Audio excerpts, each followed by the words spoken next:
working in the spirit of the Golden Empire. This is 17 News at noon.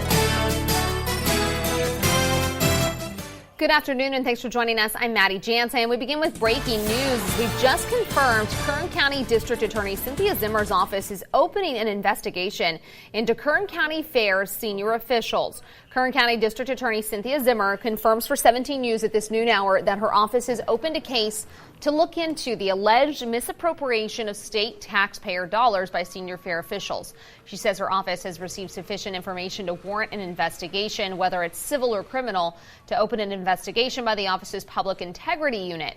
A state audit released last month accused senior officials at the fair of misappropriating more than $300,000 of state funds for purposes unrelated to fair operations. 17's Eitan Wallace will have more for us tonight on this on 17 News at 5. To national news now as President Trump prepares for battle this week. His top advisor will present him with a plan, perhaps today, for a rapid response team to handle impeachment inquiry. One official telling NBC News we're not going to take it lying down. For his part, President Trump is focusing his fire on the whistleblower. Here's NBC's Kristen Welker with the latest. This morning, President Trump is again lashing out at the whistleblower who has accused the president of violating his oath of office by asking Ukraine's president to investigate Democratic presidential candidate Joe Biden. The president tweeting overnight, "I want to meet not only my accuser who presented second and third-hand information, but also the person who illegally gave this information. Was this person spying on the U.S. president? Big consequences." And over the weekend releasing this defiant video. What's going on now is the single greatest scam in the history of American politics. But House Democrats are determined to press forward. I always said we will follow the facts where they take us.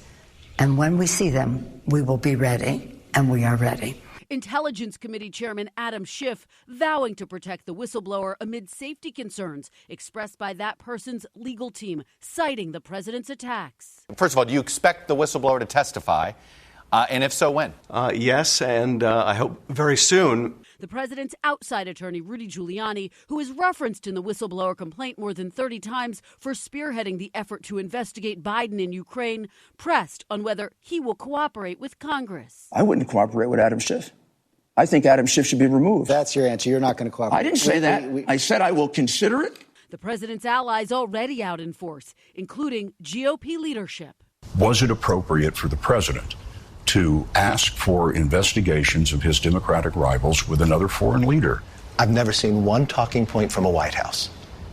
I'm talking to you based upon the most important facts we have. The president did nothing in this phone call that's impeachable. But the president's former Homeland Security advisor expressing dismay that the president asked the leader of Ukraine to investigate his Democratic rival. I am deeply frustrated with what he and the legal team is doing and repeating that debunked theory to the president.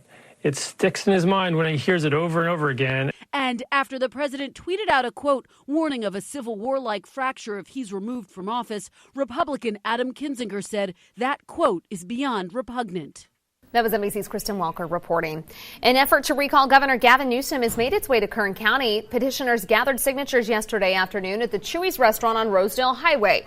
The petition accuses Newsom of mismanaging the state when it comes to things like gas prices, homelessness, and aid for people living in the U.S. without proper documentation.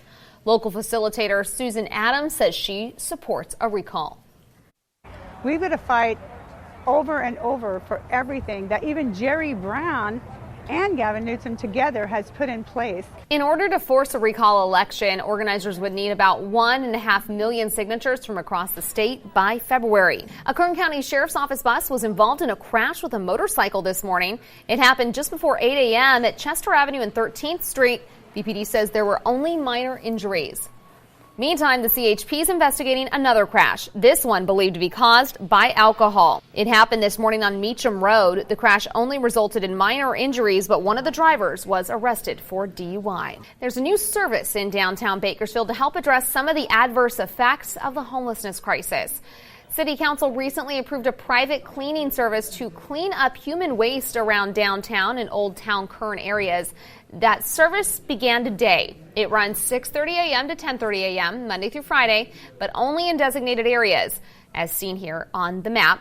You can report an area that needs cleanup by calling 319-0000. The crew works on a first called, first served basis. All right, let's take a look outside. A beautiful weekend and still very cool and loving this weather outside for our first full week of fall. Let's check in with Vanessa.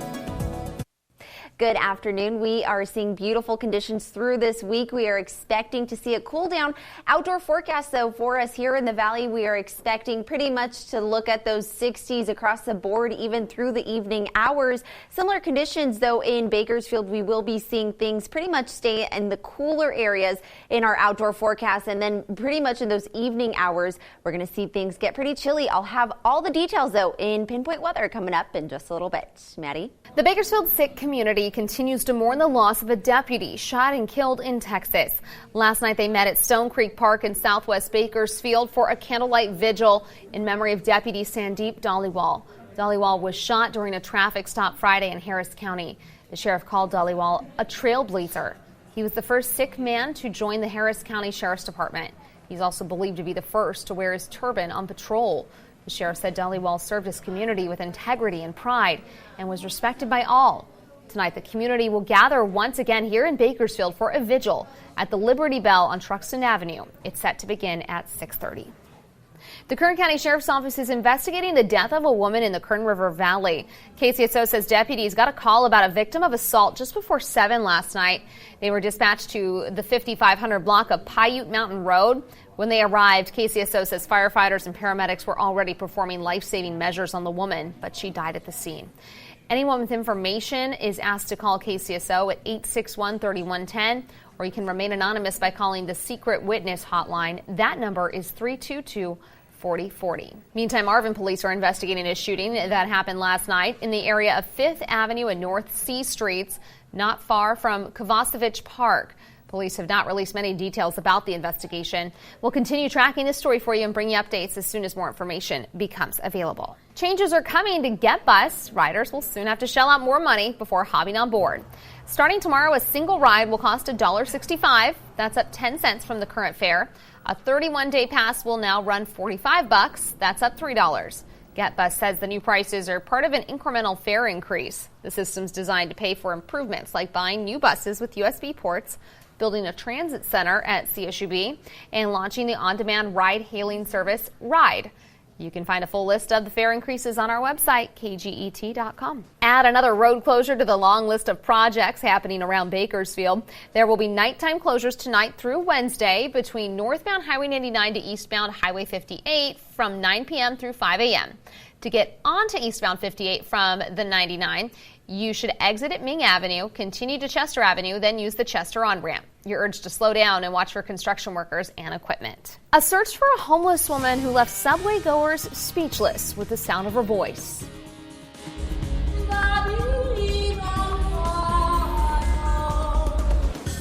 More on the search for the woman in this video tweeted out by the LAPD. Plus, kids will soon be bringing home their first report cards of the school year, so should you pay for making the grade? What experts have to say about this practice coming up. We're back now on your 17 Health Watch. Scientists in New York are trying to figure out if cannabis can help children with autism. Researchers believe a non-psychoactive cannabis extract could possibly help with autism symptoms. Scientists are encouraged by the success the compound has had in reducing epileptic seizures. And right now, researchers are conducting clinical trials on 100 young patients. The results of the study are expected to be finalized next September. The federal government considers cannabis to be a Schedule I drug. There's currently no accepted medical use.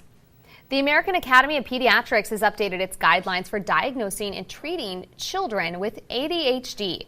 Fewer problem behaviors are now required to diagnose ADHD in older teens and young adults.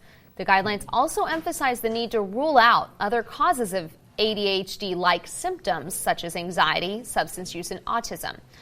Doctors now say parent training in behavior management is the best first-line treatment for preschoolers suffering from ADHD. National data shows about 9.5% of kids have been diagnosed with the disorder.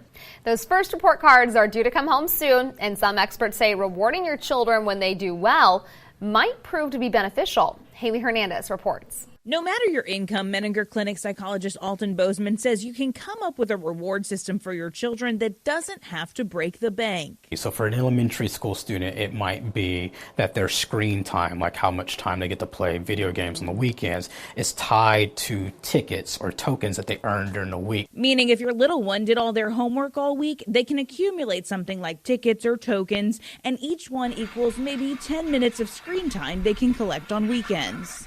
Like middle school kids, later elementary, middle school, it could be that you get special time, one-on-one time with a parent, and you're going to go to a park and you love playing basketball, and so it's just going to be dad and you time at the park playing basketball, or it's going to be mom and you time going to the museum. By high school, the reward can be more allowance-based and less frequent than weekly homework requirements. Bozeman says consider what you already pay for and make them earn it. So with a teenager, what we do is we tell parents, look at the areas where you're already giving them money for basic entertainment, basic social life with their friends. So you pull back on that, and then you turn that into an allowance. So for example, I, as a parent, I owe you $35 shoes, and I've done my parental duty. If you want the $100 shoes, you're responsible for the rest of it. Haley Hernandez reporting, and he says the hardest part might not be getting your kid on board, but other family members. He says to let grandparents, aunts, and uncles in on the new behavior plan so that your kids aren't getting 20s under the table from grandma. All right, let's check out that work week forecast. It's going to be beautiful, just like our weekend. Good afternoon, everyone. We are first taking a look at our radar and satellite, and we are going to expect to see a cool down for the remainder of the week. I'll get into the details of what we're expecting. Right now, though, 18-hour futurecast, we are seeing some showers in Northern California, and we're going to see some rain pretty much in that area, but some cloud coverage here in the Bakersfield area, and that is expected through this morning. Pretty much we're expecting it to clear up, though, through the afternoon hours. Regional forecast for Monday, we are seeing 79 degrees in Las Vegas, 73 in Fresno, 68 in Morro Bay, and 76 Los Angeles, 72 in San Diego. So definitely cooler from what we've been seeing normally here in this month of September. Pinpoint Valley forecast, we are seeing northwestern winds make their way up to 5 to 10 miles per hour, 70 pretty much across the board, unless we're looking at 67 in Maricopa, 69 in Taft. And we see things drastically cool down in those evening hours. We're looking at those mid to high 40s across the board. For our mountain forecast, though, breezy conditions. So keep that in mind if you're making your way out the door tomorrow morning. And we see those cool downs pretty much across the board. 39 in Bear Valley for the evening hours, early morning hours, 34 in Stallion Springs.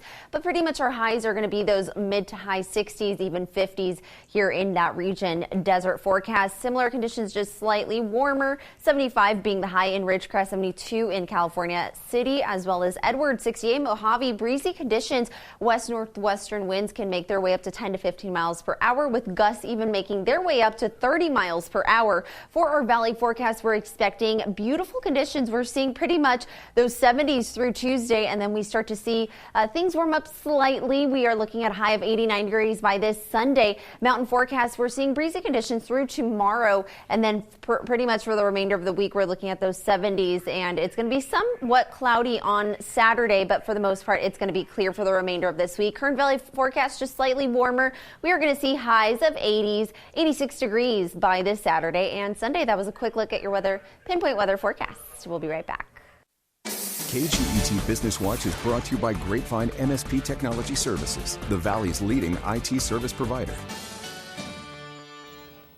We're back in your 17 Business Watch. Stocks are up today amid optimism around U.S.-China trade talks as Wall Street wraps up a volatile third quarter. The Dow up 149 points so far in trading. The Nasdaq up 67. The S&P 500 up about 17.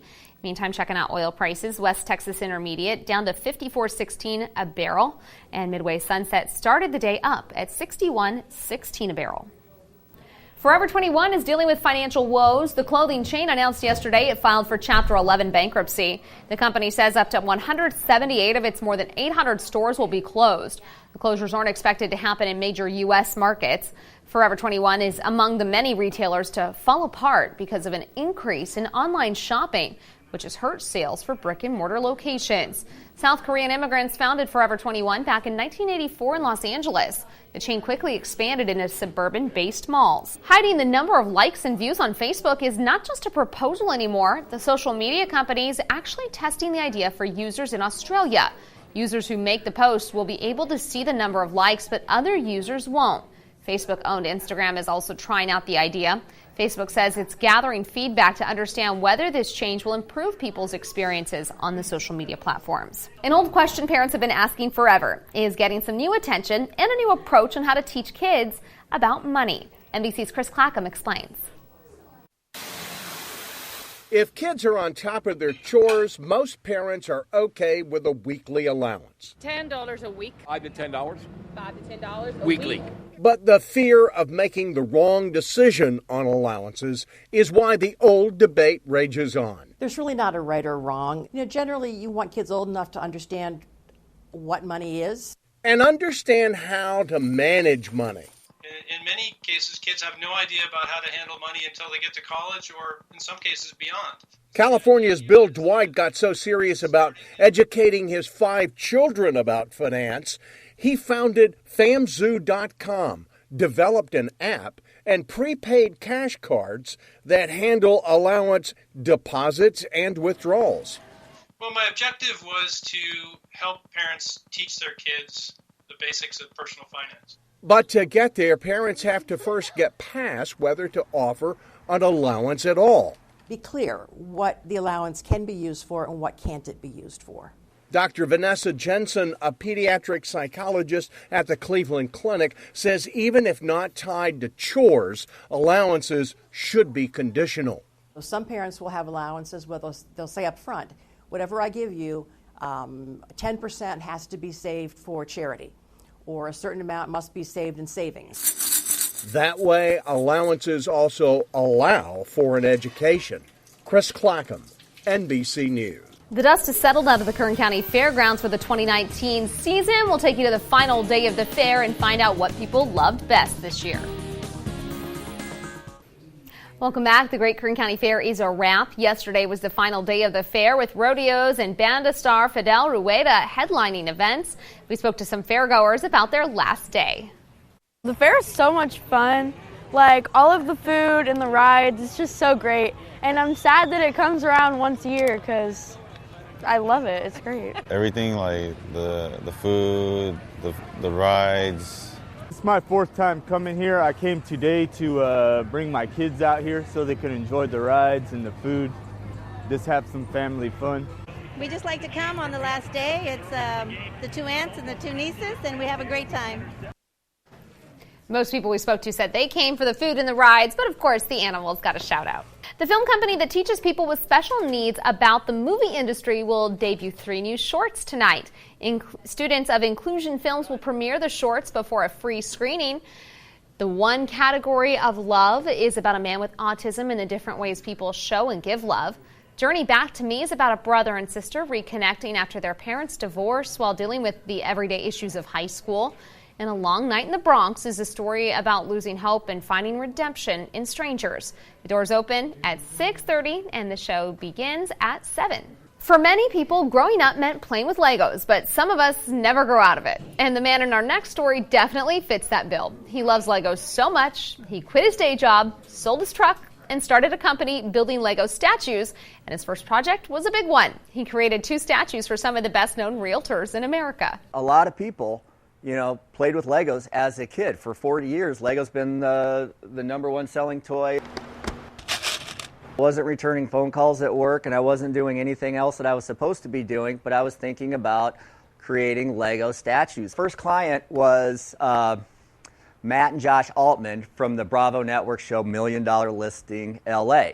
I had been watching the show that night, so I sent an email to the Altmans asking them if I could build a Lego statue for them.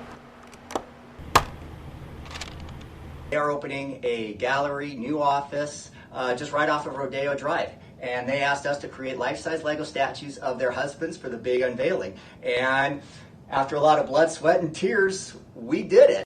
And then our second client is the one you're looking at now. So Des Moines Area Community College has a wonderful professor there by the name of Simon Estes. We are halfway through Simon Estes and look forward to getting the second half done. And so here you can see the amount of labor that goes into it. That's a lot of Altman brothers. Look at this thing.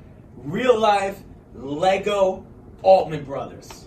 Chris Eiley, thank you so much. The new company called We Build You is hoping to expand as they land more clients. They're already booked for at least one more statue. All right, coming up here on 17 News at noon, a Subway singer goes viral. We'll let you hear the voice that has gained millions of views next. Finally here at noon, when a Los Angeles police officer captured a homeless woman singing a Puccini aria in a subway station. The video went viral after the police department tweeted it, and that tweet launched a search for the woman with the haunting voice.